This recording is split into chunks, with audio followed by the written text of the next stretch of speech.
In this guide, I'm going to clear out why Sam's Club website is not working and how to fix it. Let's get started. Start by making sure your internet connection is stable. Open a few other websites to verify that your connection is working. If they don't, load, restart your router or modem or switch to a different network before trying the Sam's Club website again. Next, refresh the website. Click on this icon given at the top left. Next up, clear your browser cache and cookies. For that, click on three dots given at the top right. Go to the option settings, go to privacy and security, click on site settings. Now here, click on view permission and search for Sam's Club. Once it appears, click on the trash icon for it, confirm the deletion. Next up, disable browser extension. Extensions such as ad blockers, privacy tools, script blockers, these can interfere with website functionality and prevent Sam's Club from loading properly.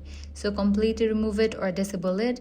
Likewise, check for a browser update. For that, click on About Chrome. If any updates are available, just update it. Next, try incognito mode. Click on three dots, click on New Incognito window.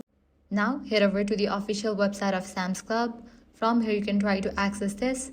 Lastly, you can give a first restart to your device, or also you can contact Sam's Club member support if the solution didn't work out for you. And that's it. If this guide helped you out, do not forget to like, share, and subscribe.